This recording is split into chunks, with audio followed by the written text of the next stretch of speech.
ജീവമൊഴി കാൽവരിനാഥന്റെ സ്നേഹമൊഴി തിരുനിറത്താൽ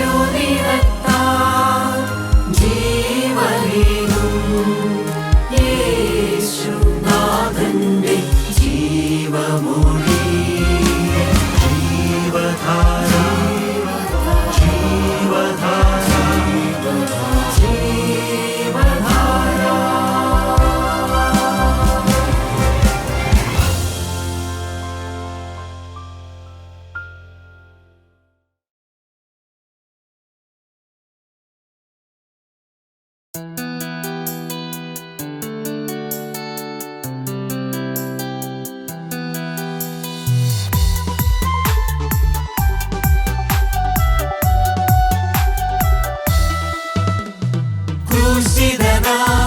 യേശുവിനെ ആശയോടെ ആരാധിക്കാം.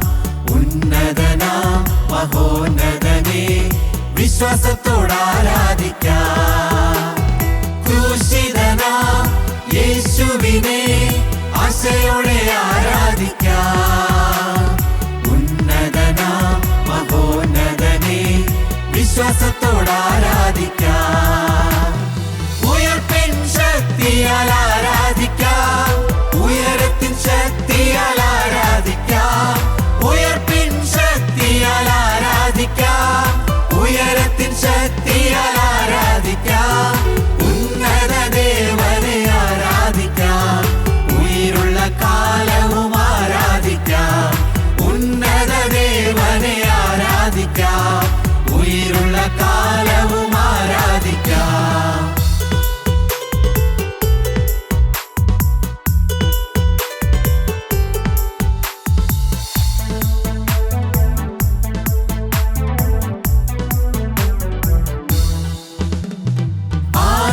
നേരത്തിലും മഹാവ്യാധിയും കാലത്തിലും ആശ്വാസം നൽകിടും താൻ ആമോദമേകിടുമേ. ആദിയും നേരത്തിലും മഹാവ്യാധിയും കാലത്തിലും ആശ്വാസം നൽകിടും താൻ ആമോദമേകിടുമേ. നേരത്തിലും ശോകവേളയിലും ആശ്രയമേകിടുമേ. ആനന്ദം നൽകിടുമേ. ആശ്രയമേകിടുമേ. ആനന്ദം നൽകിടുമേ. ഉയർപ്പിൻ ശക്തിയാൽ ആരാധിക്കാം. ഉയരത്തിൻ ശക്തിയാൽ ആരാധിക്കാം. ഉയർപ്പിൻ ശക്തിയാൽ ആരാധിക്കാം. ഉയരത്തിൻ ശക്തിയാൽ ആരാധിക്കാം. ഉന്നത ദേവനെ ആരാധിക്കാം. ഉயிருള്ള കാലവും ആരാധിക്കാം. ഉന്നത ദേവനെ ആരാധിക്കാം. ഉயிருള്ള കാലവും ആരാധിക്കാം.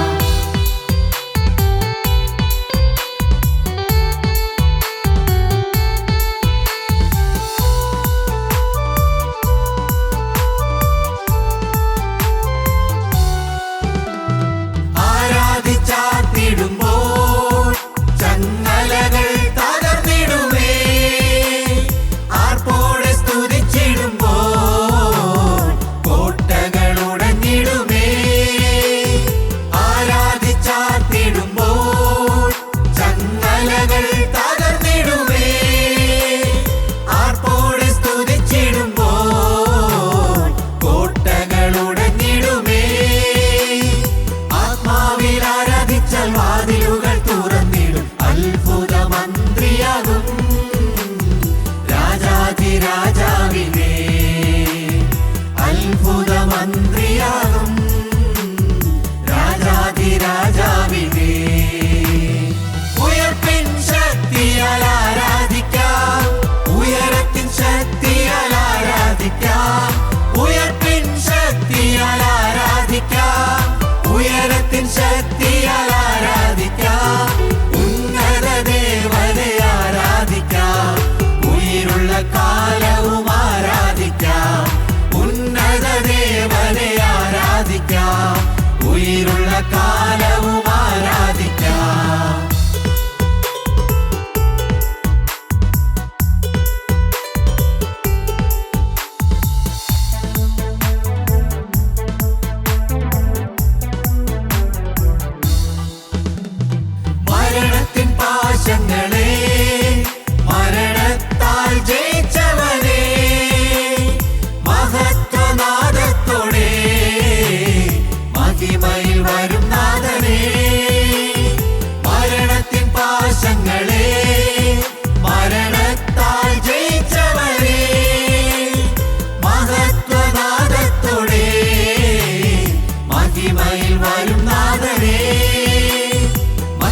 പ്രകാശവരവിൽ മതിമറന്നാനന്ദിപ്പാൻ മഹിയിൽ ആരാധിക്കും ഞാൻ, മതിമറന്നാരാധിക്കും, മഹിമയിൽ ആരാധിക്കും ഞാൻ, മതിമറന്നാരാധിക്കും. ഉയർപ്പിൻ ശക്തിയാൽ ആരാധിക്കാം, ഉയരത്തിൻ ശക്തിയാൽ ആരാധിക്കാം, ഉയർപ്പിൻ ശക്തിയാൽ ആരാധിക്കാം, ഉയരത്തിൻ ശക്തിയാൽ ആരാധിക്കാം, ഉന്നത ദേവനെ ആരാധിക്കാം, ഉயிருള്ള കാലവും ആരാധിക്കാം, ഉന്നത ദേവനെ ആരാധിക്കാം, ഉயிருള്ള കാലവും ആരാധിക്കാം. ക്രൂശിതനാം യേശുവിനെ ആശയോടെ ആരാധിക്കാം, ഉന്നതനാം മഹോന്നതനെ വിശ്വാസത്തോടെ ആരാധിക്കാം. ക്രൂശിതനാം യേശുവിനെ ആശയോടെ ആരാധിക്കാം, ഉന്നതനാം മഹോന്നതനെ വിശ്വാസത്തോടെ ആരാധിക്കാം. ദൈവ തിരുനാമത്തിന് മഹത്വം ഉണ്ടാകട്ടെ. കർത്താവായ യേശു ക്രിസ്തുവിൻ്റെ പരിശുദ്ധമായ വചനത്തിൻ്റെ കീഴിലായിരിക്കാൻ ഒരിക്കൽ കൂടി കർത്താവ് നമുക്ക് അവസരം തന്നിരിക്കുകയാണ്. ദൈവത്തിൻ്റെ സ്തോത്രം. ഈ ഭൂമിയിൽ വെച്ച് മനുഷ്യന് ലഭിക്കുന്ന ഏറ്റവും വിലയേറിയ സന്ദർഭമാണ് യേശുക്രിസ്തുവിൻ്റെ വചനം കേൾക്കുവാൻ, വചനം കേട്ട് വചനപ്രകാരം ജീവിക്കുവാൻ, തങ്ങളെ തന്നെ സമർപ്പിക്കുവാൻ ഒരു മനുഷ്യന് ഭാഗ്യം ലഭിക്കുക. ദൈവങ്ങളെ, വചനം കേട്ടതുകൊണ്ട് മാത്രമായില്ല. നമ്മിൽ എത്ര പേർക്ക് ശുഷ്കാന്തിയുണ്ടെന്ന് ഈ കേൾക്കുന്ന വചനപ്രകാരം എനിക്ക് ജീവിക്കണം, എൻ്റെ ജീവിതത്തെ ഒന്ന് ക്രമപ്പെടുത്തണം, എനിക്ക് സ്വർഗരാജ്യത്തിൽ എത്തി എൻ്റെ യേശുവിനെ ഒന്ന് ആരാധിക്കണമെന്നുള്ള ആ ഒരു നിർണയവും ശുഷ്കാന്തിയും നമുക്ക് എത്ര പേർക്കുണ്ട് പ്രിയപ്പെട്ടവരെ? യേശുക്രിസ്തുവിൻ്റെ മക്കളായി ഈ ഭൂമിയിൽ ജീവിക്കാൻ നമുക്ക് കർത്താവ് വിളി തന്നിരിക്കുകയാണ്. അനേകരെ കർത്താവ് വിളിച്ചിട്ടുണ്ട്, അനേകർക്ക് തിരഞ്ഞെടുപ്പ് കിട്ടിയിട്ടുണ്ട്. എന്നാൽ പ്രിയപ്പെട്ടവരെ, ആ ഓട്ടക്കളത്തിൽ നാം ഓടി അവസാനത്തോളം ഓടി ഓട്ടം തികച്ച് സ്വർഗരാജ്യത്തിൽ എത്തണം പ്രിയപ്പെട്ടവരെ. ഒരു ദിവസം ഓടിയതുകൊണ്ടായില്ല, 10 വർഷം ഓടിയതുകൊണ്ടായില്ല, 50 കൊല്ലം ഓടിയതുകൊണ്ടായില്ല. പ്രിയപ്പെട്ടവരെ, എത്ര കാലം നമുക്ക് ഈ ഭൂമിയിൽ ആയുസുണ്ടോ അത്രയും കാലം നാം ഓടണം. ഈ ആത്മാവി മൺകൂടാരത്തിൽ ഇരിക്കുന്ന കാലം അത്രയും പ്രിയപ്പെട്ടവരെ പിശാചും മനുഷ്യനും തമ്മിൽ പോരാട്ടം നടക്കുകയാണ്. പിശാചിൻ്റെ യുദ്ധക്കളമാണ് മനുഷ്യഹൃദയം. പ്രിയപ്പെട്ടവരെ, ഈ യുദ്ധത്തിൽ ഒരിക്കലും നാം പരാജയപ്പെട്ടു പോകരുത്. നാം യേശുക്രിസ്തുവിനോട് കൂടെ നിന്ന് പിശാചിനെ ജയിച്ച് എന്നും നമുക്ക് ജീവിക്കാൻ കഴിയും. എങ്കിലേ നമുക്ക് സമാധാനം ഉണ്ടാകുകയുള്ളൂ, എങ്കിലേ നമുക്ക് സന്തോഷം അനുഭവിക്കാൻ കഴിയും. പ്രിയപ്പെട്ടവരെ, നാം പാപത്തിൽ പരാജയപ്പെട്ട് ജീവന്റെ വചനം കൂടെ കൂടെ കേൾക്കുമ്പോൾ നമുക്കൊരിക്കലും സന്തോഷിക്കാൻ കഴിയുകയില്ല, നമ്മുടെ ഹൃദയത്തിൽ സന്തോഷമുണ്ടാകുകയില്ല. പ്രിയപ്പെട്ടവരെ, എന്നാൽ നമുക്ക് തിരുവചനം കേൾക്കുമ്പോൾ തിരുവചനപ്രകാരം ജീവിക്കുമ്പോഴാണ് നമുക്ക് ഈ ലോകത്തിൽ ദൈവം വാഗ്ദത്തം ചെയ്തിരിക്കുന്ന സന്തോഷം അനുഭവിക്കാൻ കഴിയുന്നത്.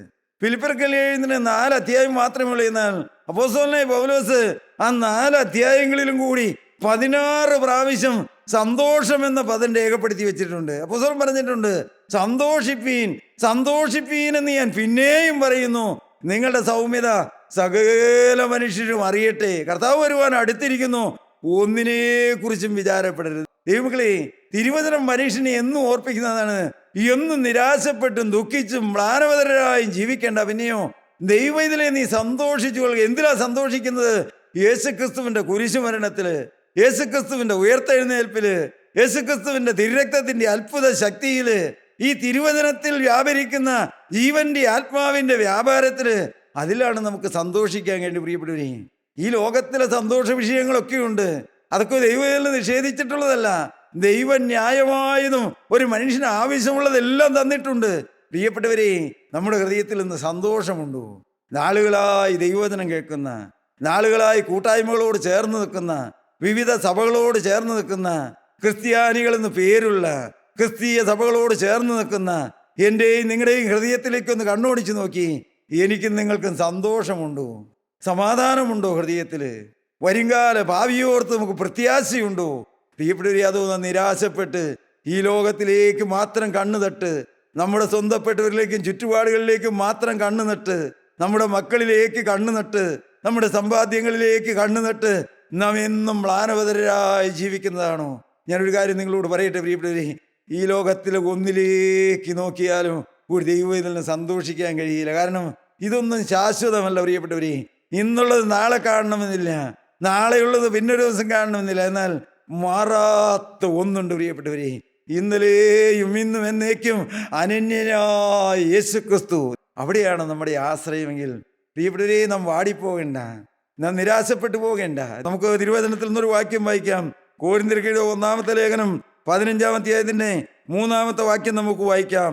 ക്രിസ്തു നമ്മുടെ പാപങ്ങൾക്ക് വേണ്ടി തിരുവെഴുത്തുകളിൻ പ്രകാരം മരിച്ചു, അടക്കപ്പെട്ടു, തിരുവെഴുത്തുകളിൻ പ്രകാരം 3-ാം നാൾ ഉയർത്തെഴുന്നേറ്റു. ദൈവത്തിന് സ്തോത്രം.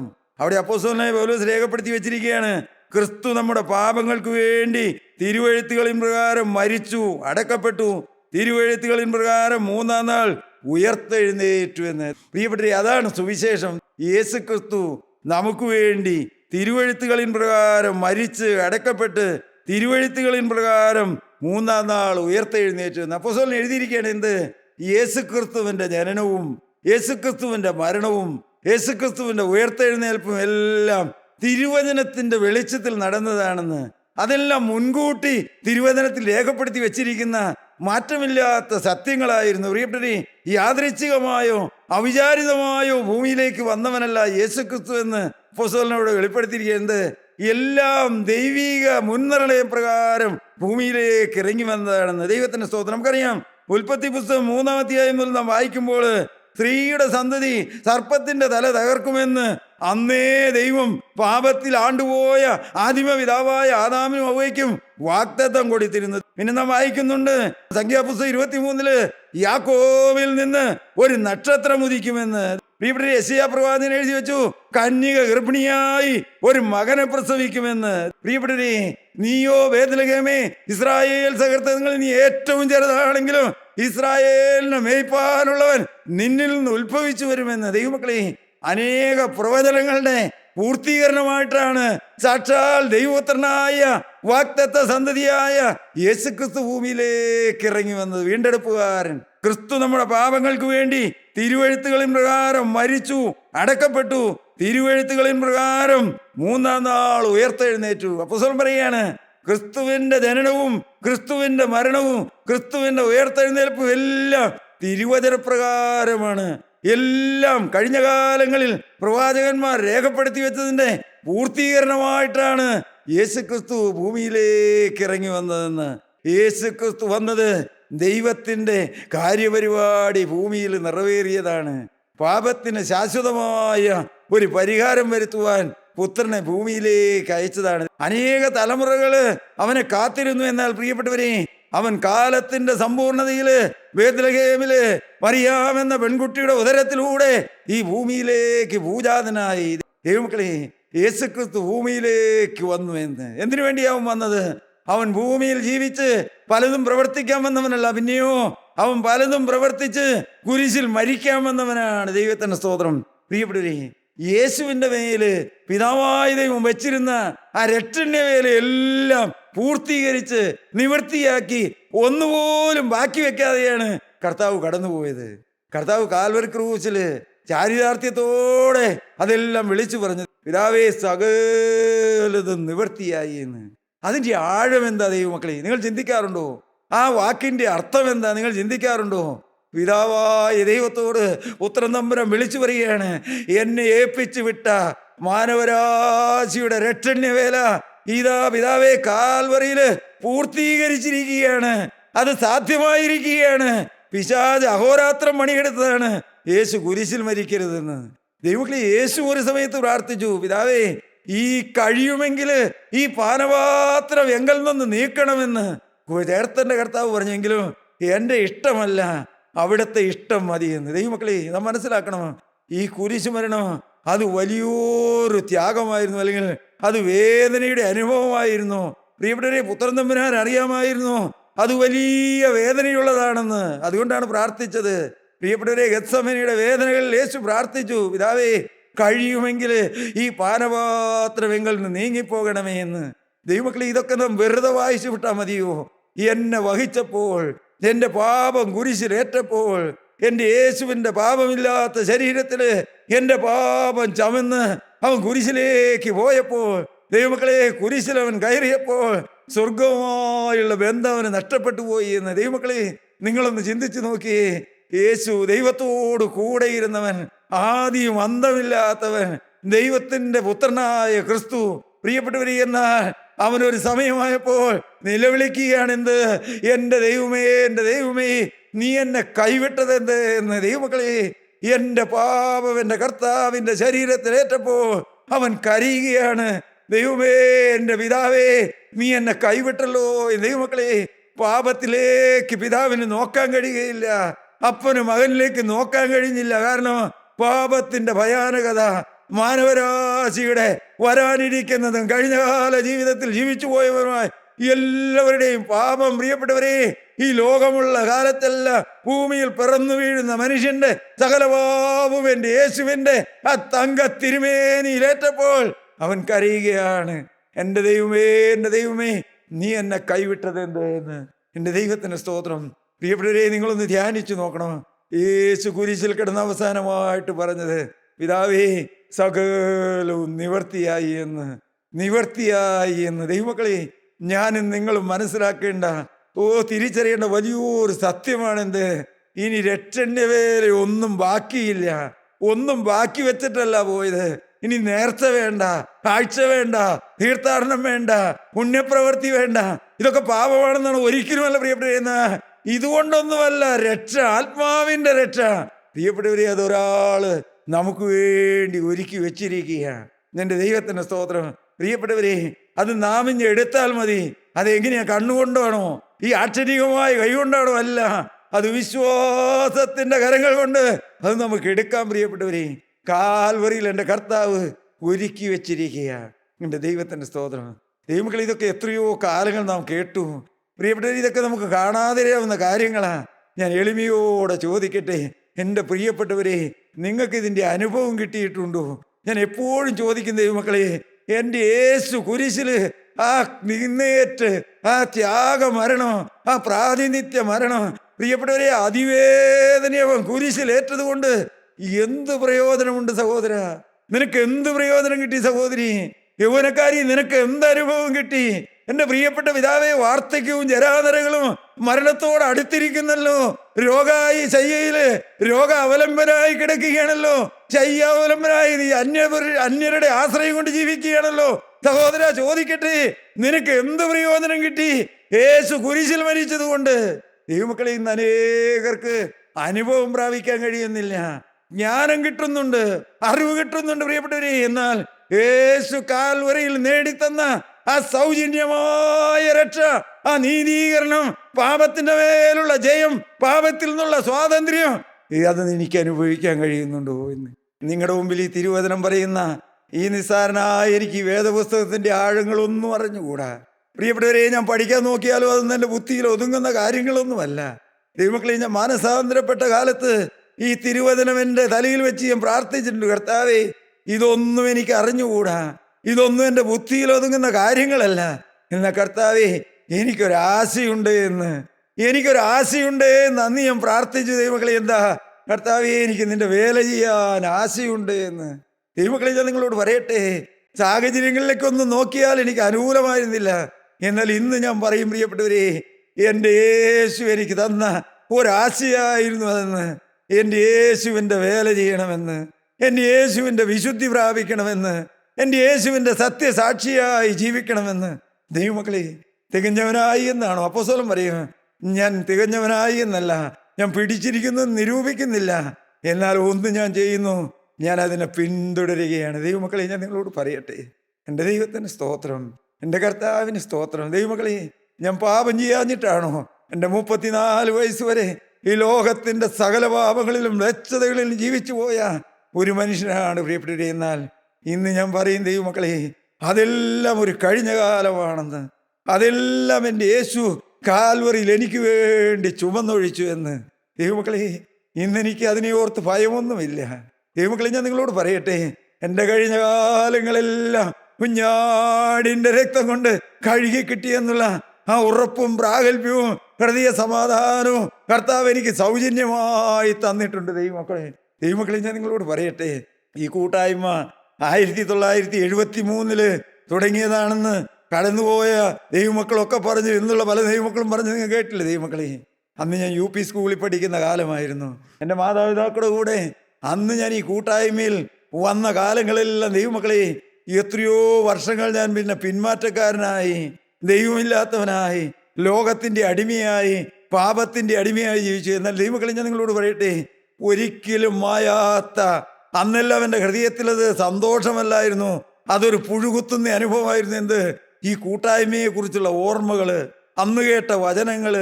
ഞാൻ പറയട്ടെ ദൈവമക്കളെ, ഞാൻ എൻ്റെ ഹൃദയത്തിൽ ഈ കാലങ്ങളിലൊക്കെ നിറഞ്ഞു നിൽക്കുന്ന ഒന്നാണ് ആദ്യകാല കൂട്ടായ്മയിൽ ദൈവത്തിൻ്റെ അഭിഷിക്തന്മാർ സ്തുതിച്ചത്. ആത്മാവിൻ്റെ സ്തുതി, അധികാരത്തിൻ്റെ സ്തുതി, മാനവരാശിയുടെ ബന്ധനങ്ങൾ അഴിക്കുന്ന സ്തുതി.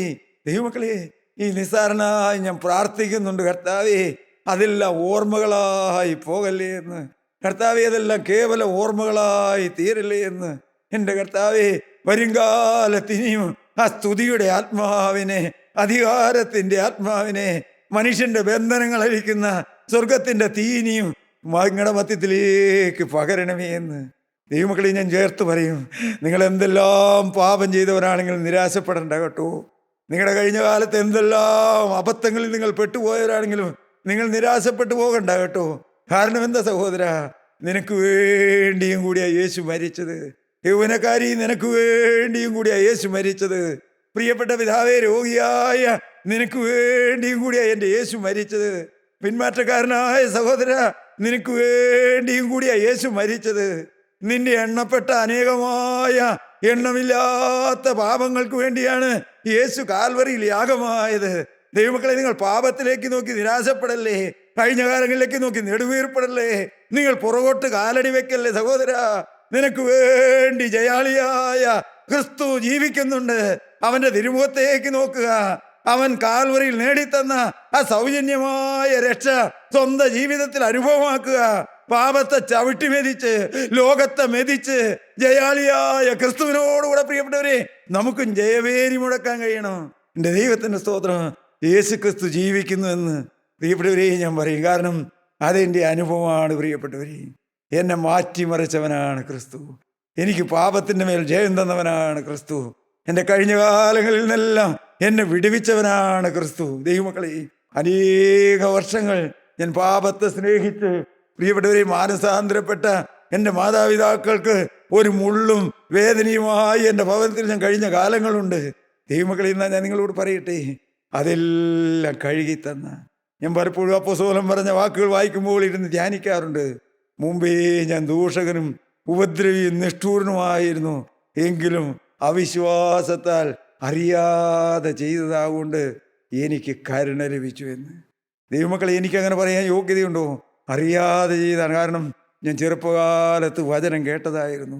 പാപം എന്താണെന്നും ദൈവം വേദനിക്കുന്ന എന്താണെന്നും എല്ലാം എൻ്റെ പ്രിയപ്പെട്ടവരെന്നാൽ അറിഞ്ഞുകൊണ്ട് പാപത്തിൽ ജീവിച്ച, ദൈവത്തെ വിട്ടുപോയ, എന്നെയും സ്നേഹിച്ച കാൽവറിയിലെ സ്നേഹം. ദൈവമക്കളെ, ഞാൻ നിങ്ങളോട് പറയട്ടെ, ഈ കൃപായുഗത്തിൽ നാം ഇന്ന് പ്രിയപ്പെട്ടവർ യേശുക്രിസ്തുവിനോടുകൂടെ ജീവിക്കണം.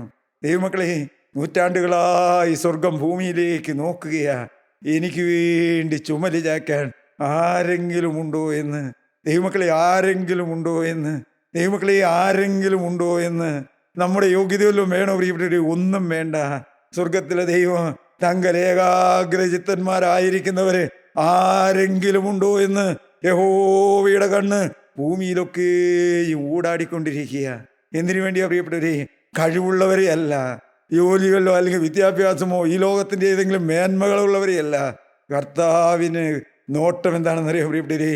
ഒന്നുമില്ലാത്തവൻ, പ്രിയപ്പെട്ടവരെ ബലഹീന മനുഷ്യൻ, നിസാരനായ മനുഷ്യൻ, അവൻ്റെ മേൽ ഇറങ്ങി നിന്ന് സ്വർഗത്തിൻ്റെ അത്യന്ത ശക്തി തലമുറയിൽ വെളിപ്പെടുത്താൻ സ്വർഗത്തിന് ആശയുണ്ട്. പ്രിയപ്പെട്ടവരെ, യൗവനക്കാരാ, നിനക്കൊരു വാക്ക് പറയാമോ?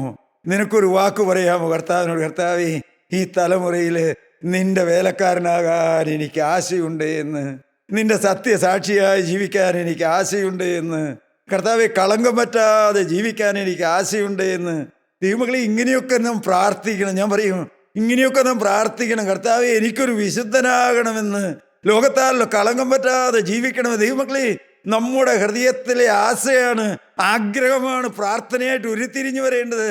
സഹോദരാ, നീ എത്ര വട്ടം പ്രാർത്ഥിക്കാറുണ്ട്, കർത്താവേ എനിക്ക് പാപം കൂടാതെ ജീവിക്കണം, എനിക്ക് അശുദ്ധി പറ്റാതെ ജീവിക്കണം, എനിക്കൊരു വിശുദ്ധനാകണം. ദൈവമക്കളെ, നമ്മുടെ ഊണിലും നടപ്പിലും ഇടുപ്പിലും എപ്പോഴും നമ്മുടെ ഹൃദയത്തിൽ നിന്നുള്ള ദാഹം വരണം. കർത്താവേ, ലോകം എന്നെ തുടരുതെന്ന്, പിശാച് എന്നെ ബന്ധിച്ചു കളയരുതെന്ന്. ദൈവമക്കളെ, യേശുക്രിസ്തുവിൻ്റെ ജനനവും മരണവും ഉയർത്തെഴുന്നേൽപ്പും എല്ലാം തിരുവെഴുത്തുകളിൻ പ്രകാരമായിരുന്നു. ദൈവത്തിൻ്റെ സ്തോത്രം. നമുക്ക് വായിക്കാം ലൂക്കോസിന്റെ സുവിശേഷം 24-ാം അധ്യായത്തിന്റെ 25-26 വാക്യങ്ങൾ നമുക്ക് വായിക്കാം. യെരൂശലേമിൽ നിന്ന് കർത്താവായ യേശു മരിച്ചു കഴിഞ്ഞ് ആ ശിഷ്യന്മാരിൽ 2 പേര് യെരൂശലേമിൽ നിന്ന് എമ്മൗസിലേക്ക് നിരാശയോടെ നെടുവീർപ്പോടെ അവരുടെ പ്രതീക്ഷയെല്ലാം അറ്റുപോയി. അവർ യാത്ര ചെയ്യുമ്പോൾ യേശുക്രിസ്തു അവരോട്, അദൃശ്യനായ കർത്താവ് അവരോട് ചേർന്ന് നടക്കുമ്പോൾ കർത്താവ് പറഞ്ഞ കാര്യമാണ്. വായിക്കാം. അവൻ അവരോട്, അയ്യോ ബുദ്ധിഹീനരെ. പ്രിയപ്പെട്ടവരെ, ആ ശിഷ്യന്മാരെ കർത്താവ് വിളിക്കുകയാണ്, അയ്യോ ബുദ്ധിഹീനരെ എന്ന്. എന്താ? അവർ നിരാശപ്പെട്ടിരിക്കുക. കർത്താവ് മരിച്ചത് കൊണ്ട് ഇനി ഒരു പ്രയോജനമില്ലല്ലോ, ഞങ്ങളുടെ പ്രതീക്ഷയെല്ലാം അറ്റുപോയല്ലോ എന്നുള്ള ആ ഭയവും നിരാശയും എല്ലാം കൊണ്ട് അവർ നെട്ടി കുമ്പിട്ട് നടന്നവരോട് ചോദിക്കുകയാണ്. വായിച്ചോ. പ്രവാചകന്മാർ പറഞ്ഞിരിക്കുന്നത് അയ്യോ ബുദ്ധിഹീനരെ, പ്രവാചകന്മാർ പറഞ്ഞിരിക്കുന്നത് എല്ലാം വിശ്വസിക്കാത്ത മന്ദബുദ്ധികളെ. വിശ്വസിക്കാത്ത മന്ദബുദ്ധികളെ അവരെ കർത്താവ് വിളിക്കുകയാണ്. നിങ്ങൾ 3.5 കൊല്ലം എൻ്റെ കൂടെ നടന്നിട്ട് എൻ്റെ പ്രവൃത്തിയൊക്കെയും കണ്ടിട്ട് ഞാൻ പറഞ്ഞ വചനമൊക്കെയും കേട്ടിട്ട് നിങ്ങൾ മന്ദബുദ്ധികളായി പോയല്ലോ എന്ന്, തക്ക സമയത്ത് നിങ്ങളുടെ ബുദ്ധി മന്ദിച്ചു പോയല്ലോ എന്ന്, എൻ്റെ വചനമൊന്നും നിങ്ങളുടെ ഓർമ്മയിലില്ലല്ലോ എന്ന്, എൻ്റെ വചനമൊന്നും നിങ്ങളിൽ ക്രിയ ചെയ്യുന്നില്ലല്ലോ എന്ന്. അല്ലയോ ബുദ്ധിഹീനരെ, പ്രവാചക പുസ്തകങ്ങളിൽ എഴുതിയിരിക്കുന്നതെല്ലാം വിശ്വസിക്കാത്ത മന്ദബുദ്ധികളെ. വായിച്ചോ. ക്രിസ്തു ഇങ്ങനെ കഷ്ടാനുഭവിച്ചിട്ട് തന്റെ മഹത്വത്തിൽ കടക്കേണ്ടതല്ലയോ എന്ന് പറഞ്ഞു. മോശ തുടങ്ങി സകല പ്രവാചകന്മാരിൽ നിന്നും എല്ലാ തിരുവെഴുത്തുകളിലും തന്നെ കുറിച്ചുള്ളത് അവർക്ക് വ്യാഖ്യാനിച്ചു. കർത്താവ് അവരെ നിരാശരാക്കി വിടുകയല്ല, അവരോട് ചേർന്ന് നടന്ന്, അയ്യോ നിങ്ങൾ മന്ദബുദ്ധികളായി പോയല്ലോ, തിരുവചനം നിങ്ങൾ വിശ്വസിച്ചില്ലല്ലോ എന്നെല്ലാം പറഞ്ഞുവെങ്കിലും മോശ മുതൽ സകല പ്രവാചകന്മാരിലൂടെയും വന്ന യേശുക്രിസ്തുവിനെ കുറിച്ചുള്ള ആ തിരുവചനമെല്ലാം എൻ്റെ കർത്താവ് അവർക്ക് വ്യാഖ്യാനിച്ചു കൊടുത്തു. ദൈവമക്കളെ, എൻ്റെ യേശു അവരോട് ചേർന്ന് നടന്നു. പിന്നീട് നാം വായിക്കുന്നുണ്ട്, അവൻ നമ്മോട് ചേർന്ന് സംസാരിച്ചപ്പോൾ നമ്മുടെ ഉള്ളം കത്തിക്കൊണ്ടിരുന്നില്ലയോ എന്ന്. ദൈവമക്കളെ, യേശുക്രിസ്തുവിൻ്റെ വചനത്തിനും യേശുക്രിസ്തുവിൻ്റെ സാന്നിധ്യത്തിനുള്ള പ്രത്യേകതയാണ് എന്ത്? നിരാശപ്പെട്ടു പോയവരുടെ ഉള്ളം കത്തും, ദൃഷ്ടി കുമ്പിട്ട് പോയവരുടെ ഉള്ളം കത്തും. ദൈവമക്കളെ, ഉള്ളം കത്തിക്കുന്നതാണ് യേശുക്രിസ്തുവിൻ്റെ വചനം. നിങ്ങൾ ചിന്തിക്കാറുണ്ട്, എന്തിനാണ് നാം കൂട്ടായ്മയിൽ വരുന്നത്? കൂട്ടായ്മ കൂടുന്നത് എന്തിനാ പ്രിയപ്പെട്ടവരെ? ആർക്കെങ്കിലുമൊക്കെ എന്തെങ്കിലുമൊക്കെ പ്രസംഗിക്കാനോ പ്രവർത്തിക്കാനോ അല്ല. ദൈവമക്കളെ, ഞാൻ പറയട്ടെ, കൂട്ടായ്മ എന്ന് പറഞ്ഞാൽ ദൈവമക്കളെ, പിതാവായ ദൈവത്തോടും അവൻ്റെ പുത്രനായ യേശുക്രിസ്തുവിനോടും അവൻ്റെ രക്തം കൊണ്ട് വീണ്ടെടുക്കപ്പെട്ട ദൈവമക്കളും ചേർന്നിരുന്ന് ആരാധിക്കുമ്പോൾ, സഹോദരാ, നിനക്ക് അനുഭവം ഉണ്ടോ? നിന്റെ ക്ഷീണം മാറും, നിന്റെ വാട്ടം മാറും, നിന്റെ ബന്ധനങ്ങൾ അഴിയും, നീ ആർത്തുപാടി സ്തുതിക്കാൻ തുടങ്ങി. ദൈവമക്കളെ, കൂട്ടായ്മയിൽ വരുമ്പോൾ നിങ്ങളുടെ ക്ഷീണം മാറുന്നുണ്ടോ? നിങ്ങളുടെ വാട്ടം മാറുന്നുണ്ടോ? നിങ്ങളുടെ പിന്മാറ്റം മാറുന്നുണ്ടോ? ഇല്ലെങ്കിൽ സഹോദര, കാര്യമായി എന്തെങ്കിലും കുഴപ്പമുണ്ട് നീ ചിന്തിച്ചു കൊള്ളുക. കൂട്ടായ്മ കൂടി എഴുന്നേൽക്കുമ്പോൾ ആത്മാവിൽ നമുക്ക് ഉന്മേഷം ലഭിക്കണം, ആത്മാവിൽ നമുക്ക് പ്രചോദനം ലഭിക്കണം. എൻ്റെ പ്രിയപ്പെട്ടവരെ, വെറുതെ കൂട്ടായ്മ കൂടി ഒരു പ്രയോജനമില്ല, അതെല്ലാം വേസ്റ്റായി പോയുള്ളൂ. നിങ്ങൾ പ്രാർത്ഥിക്കണം, കർത്താവേ, ഇന്ന് കൂട്ടായ്മയിൽ വന്നിരിക്കുമ്പോൾ നിന്റെ വചനം ആ എമ്മോസിലേക്ക് പോയ നിരാശപ്പെട്ടു പോയ ശിഷ്യന്മാരോട് ചേർന്ന് നടന്ന് നീ സംസാരിച്ചപ്പോൾ അവരുടെ ഉള്ളം കത്തിയതുപോലെ, കർത്താവേ, നിന്റെ തിരുവചനത്തിന്റെ കീഴിലിരിക്കുന്ന എൻ്റെ ഉള്ളം ഇപ്പോൾ കത്തുപിടിപ്പിക്കണമേ എന്ന് ദൈവമക്കളെ പ്രാർത്ഥിക്കണം. ദൈവത്തിന് സ്തോത്രം. ഉള്ളം കത്തണം പ്രിയപ്പെട്ടവരെ. കൂട്ടായ്മയിൽ ഇരിക്കുമ്പോൾ വചനം കേൾക്കുമ്പോൾ നമ്മുടെ ക്ഷീണം മാറണം, നമ്മുടെ പിന്മാറ്റം മാറണം. ദൈവമക്കളെ, വാട്ടവും ക്ഷീണവും ഒക്കെ വരും കേട്ടോ. ആത്മീയ ജീവിതത്തിൽ ഇതെല്ലാം ഉണ്ടെന്നാൽ ദൈവമക്കളെ അതെല്ലാം മാറും. എപ്പോഴാ ദൈവസാന്നിധ്യമുള്ള രംഗത്തിരിക്കുമ്പോൾ. ഞാൻ പലപ്പോഴും പറഞ്ഞ് നിങ്ങൾ കേട്ടിട്ടുണ്ടായിരുന്നു, ദൈവമക്കളെ, സ്വർഗത്തിലെ ദൈവത്തിൻ്റെ ആത്മാവ് തീയായി ഇറങ്ങി വരുമ്പോൾ കല്ലുപോലുള്ള ഹൃദയങ്ങൾ ഉരുകാൻ തുടങ്ങും. പ്രിയപ്പെട്ടവരെ, മനുഷ്യൻ കരയാൻ തുടങ്ങും, മനുഷ്യൻ്റെ ഹൃദയം തരളിതമാകാൻ തുടങ്ങും. പ്രിയപ്പെട്ടവരെ, ഞാൻ നിങ്ങളോട് പറയട്ടെ, അപ്പോഴാണ് ആത്മാവൻ്റെ ഉള്ളിലേക്ക് കടക്കുന്നത്. തകർന്നതും നുറുങ്ങിയതുമായ ഹൃദയത്തെ ദൈവമേ നീ നിരസിക്കയില്ലോ. ദൈവമക്കളെ, ഹൃദയ തകർച്ചയുണ്ടെങ്കിലേ ആത്മാവിൻ്റെ വചനം നമുക്ക് ലഭിക്കുകയുള്ളൂ. ഹൃദയം കല്ലിച്ചു പോയാൽ വചനം നമ്മുടെ ഉള്ളിലേക്ക് കടക്കുകയില്ല. ദൈവമക്കളെ, നിങ്ങൾ ചിന്തിച്ചു നോക്കി, എൻ്റെയും നിങ്ങളുടെയും ഹൃദയം കല്ലിച്ചു പോയിട്ടുണ്ടോ? തഴമ്പിച്ചു പോയിട്ടുണ്ടോ? കാലങ്ങളുടെ പഴക്കം കൊണ്ട്, കേൾവിയുടെ ബാഹുല്യം കൊണ്ട്, ജ്ഞാനത്തിൻ്റെ ബാഹുല്യം കൊണ്ട് ഹൃദയം തഴമ്പിച്ചു പോയ ദൈവമക്കളെ, നാം എപ്പോഴും പ്രാർത്ഥിക്കണം, കർത്താവേ ഒരു നാളും എൻ്റെ ഹൃദയം തഴമ്പിച്ചു പോകരുതേ. ഞാൻ ഏതാണ്ടൊക്കെ ആയി എന്ന്, ഞാൻ എന്തൊക്കെയോ ആയി എന്ന്, എനിക്ക് എന്തെല്ലാമൊക്കെ അറിയാമോ എന്ന്. പ്രിയപ്പെട്ടവരെ, ഞാൻ നിങ്ങളോട് പറയട്ടെ, ഈ നിസ്സാരനായ ഞാൻ ഈ കാലത്ത് മനസ്സിലാക്കിയൊരു കാര്യമുണ്ട്. ഒരു സാക്ഷ്യം പറയാൻ എഴുന്നേറ്റ് നിന്നാൽ, ദൈവമക്കളെ ഞാൻ നിങ്ങളോട് പറയട്ടെ, ആ വന്നിരിക്കുന്ന ജനങ്ങൾക്ക് ആവശ്യമുള്ളതാ കർത്താവ് പറയുന്നത്. ആ ജനങ്ങൾക്ക് എന്താവശ്യമുണ്ടെന്ന് എനിക്കറിഞ്ഞുകൂടാ, എന്നാൽ എൻ്റെ കർത്താവിനറിയാം. ദൈവമക്കളെ ഞാൻ നിങ്ങളോട് പറയട്ടെ, ദൈവവചനം പറയുന്നവരും സാക്ഷ്യം പറയുന്നവരും വേല ചെയ്യുന്നവരും ഓർത്തുകൊള്ളണം, അതൊന്നും എൻ്റെ അല്ല, അതൊന്നും ഞാൻ കൊണ്ടുപോയതല്ല. അപ്പോഴപ്പോൾ സ്വർഗത്തിൽ നിന്ന് ഭൂമിയിലേക്ക് തൻ്റെ മക്കൾക്ക് കൊടുക്കുന്നതാ. ദൈവമക്കളെ, അതിലൊന്നും നാം പ്രശംസിക്കരുത്, അതിലൊന്നും നാം തലയിടരുത്, താണിരുന്നു കൊള്ളണം. കർത്താവേ, അർഹതയില്ലാത്ത ഈ കഴുതിയുടെ മേൽ നീ വാഹനമേറിയല്ലോ. ഈ അസഭ്യം പറഞ്ഞ് ലോകത്തിൻ്റെ വഴികളിൽ നടന്ന എൻ്റെ നാവിലൂടെ സ്വർഗത്തിൻ്റെ തീ ഭൂമിയിലേക്ക് ഇറങ്ങി വന്നല്ലോ. ദൈവമക്കളെ, നാം എളിമപ്പെടണം. ഓരോ ശുശ്രൂഷ കഴിയും തോറും, കൂട്ടായ്മയിൽ നാൾക്ക് നാൾ കഴിഞ്ഞു പോകും തോറും നമുക്ക് എളിമപ്പെടാൻ കഴിയണം. പ്രിയപ്പെട്ടവരെ, നമ്മുടെ നിസാരത്വം നാം മനസ്സിലാക്കണം. കർത്താവ് പറഞ്ഞില്ലേ, എന്നെ പിരിഞ്ഞ് നിങ്ങൾക്ക് ഒന്നും ചെയ്യാൻ കഴിയുകയില്ല എന്ന്. ദൈവമക്കളെ, എത്ര സത്യമാണത്. ആ ഒരു അനുഭവം നിങ്ങൾക്കുണ്ടോ? ഞാൻ പ്രാർത്ഥിക്കാറുണ്ട്, കർത്താവേ ആ അനുഭവത്തിലേക്ക് എന്നെ ആക്കണമേ എന്ന്. എൻ്റെ ശക്തി കൊണ്ടല്ല, എൻ്റെ കഴിവ് കൊണ്ടല്ല, യേശുവിനെ പിരിഞ്ഞ് ഒന്നും ചെയ്യാൻ കഴിയാത്തൊരനുഭവം. എൻ്റെ ദൈവത്തിൻ്റെ സ്തോത്രം. നമുക്ക് വായിക്കാം. കൊരിന്ത്യർക്ക് എഴുതിയ 1-ാമത്തെ ലേഖനം 15-ാം അധ്യായത്തിൻ്റെ 11 മുതൽ വായിച്ചേ. ഞാനാകട്ടെ അവരാകട്ടെ ഇവണ്ണം ഞങ്ങൾ പ്രസംഗിക്കുന്നു. അപ്പോസ്തലൻ പറയുകയാണ്, ഞാനാകട്ടെ അവരാകട്ടെ ഇവണ്ണം ഞങ്ങൾ പ്രസംഗിക്കുന്നു. ഇവണ്ണം നിങ്ങൾ വിശ്വസിച്ചുമിരിക്കുന്നു. ഞങ്ങളുടെ വചനം കേട്ടതിനൊത്തവണ്ണം നിങ്ങൾ വിശ്വസിച്ചുമിരിക്കുന്നു. ക്രിസ്തു മരിച്ചിട്ട് ഉയർത്തെഴുന്നേറ്റു എന്ന് പ്രസംഗിച്ചു വരുന്ന അവസ്ഥയ്ക്ക് മരിച്ചവരുടെ പുനരുത്ഥാനമില്ല എന്ന് നിങ്ങളിൽ ചിലർ പറയുന്നത് എങ്ങനെ? ക്രിസ്തു മരിച്ചിട്ട് ഉയർത്തെഴുന്നേറ്റു എന്ന് പ്രസംഗിച്ചു വരുന്ന അവസ്ഥയ്ക്ക് മരിച്ചവരുടെ പുനരുത്ഥാനമില്ല എന്ന് നിങ്ങളിൽ ചിലർ പറയുന്നു. അപ്പോസ്തലൻ പറയുകയാണ്, അന്നുള്ള ചിലരെല്ലാം പറഞ്ഞിരുന്നു മരിച്ചവരുടെ പുനരുത്ഥാനമില്ല എന്ന്. വായിച്ചോ? മരിച്ചവരുടെ പുനരുത്ഥാനമില്ല എങ്കിൽ ക്രിസ്തുവും അപ്പോസ്തലൻ ചേർത്ത് പറയാണ്, ക്രിസ്തു മരിച്ചവരിൽ നിന്ന് ഉയർത്തെഴുന്നേറ്റിട്ടില്ല എങ്കിൽ ഞങ്ങളുടെ പ്രസംഗം വ്യർത്ഥമാണ്. വായിച്ചോ? ക്രിസ്തു ഉയർത്തെഴുന്നേറ്റിട്ടില്ലെങ്കിൽ ഞങ്ങളുടെ പ്രസംഗം വ്യർത്ഥം, നിങ്ങളുടെ വിശ്വാസവും വ്യർത്ഥം. പ്രിയപ്പെട്ടവരെ, അപ്പോസ്തലൻ പറയാണ്, ഞങ്ങൾ പ്രസംഗിക്കുന്ന ഈ ക്രിസ്തു ഉയർത്തെഴുന്നേറ്റില്ലെങ്കിൽ ഞങ്ങളുടെ പ്രസംഗം വ്യർത്ഥമാണ്, കേൾവിക്കാരായ നിങ്ങളുടെ വിശ്വാസം വ്യർത്ഥമാണ്. വായിച്ചോ? മരിച്ചവർ ഉയർക്കുന്നില്ല എന്ന് വരികിൽ ദൈവം ഉയർപ്പിച്ചിട്ടില്ലാത്ത ക്രിസ്തുവിനെ അവൻ ഉയർപ്പിച്ചു എന്ന് ദൈവത്തിന് വിരോധമായി സാക്ഷ്യം പറയുകയാൽ ഞങ്ങൾ ദൈവത്തിന് കള്ളസാക്ഷികൾ. പറയാണ്, ദൈവം ക്രിസ്തുവിനെ ഉയർപ്പിച്ചിട്ടില്ല എങ്കിൽ ക്രിസ്തു ഉയർത്തെഴുന്നേറ്റു എന്ന് ഞങ്ങൾ ദൈവത്തിന് വിരോധമായി പ്രസംഗിച്ചാല് ഞങ്ങൾ കള്ളസാക്ഷികളായി തീരുമെന്ന്. വായിക്കാം. മരിച്ചവർ ഉയർക്കുന്നില്ല എങ്കിൽ ക്രിസ്തുവും ഉയർത്തിട്ടില്ല. ക്രിസ്തു ഉയർത്തിട്ടില്ല എങ്കിൽ നിങ്ങളുടെ വിശ്വാസം വ്യർത്ഥമത്രേ. ക്രിസ്തു ഉയർത്തിട്ടില്ല എങ്കിൽ നമ്മൾക്ക് ക്രിസ്തുവിലുള്ള വിശ്വാസം വ്യർത്ഥമത്രേ. നിങ്ങൾ ഇന്നും നിങ്ങളുടെ പാപങ്ങളിൽ പറയാണ്, യേശു ക്രിസ്തു ഉയർത്തെഴുന്നേറ്റില്ലെങ്കിൽ സഹോദരന്മാരെ, ഇന്നും നിങ്ങൾ പാപങ്ങളിൽ ഇരിക്കുകയാണ്. ക്രിസ്തു ഉയർത്തെഴുന്നേറ്റിട്ടില്ല എങ്കിൽ ഇന്നും നിങ്ങൾ പാപങ്ങളിൽ ഇരിക്കുന്നു.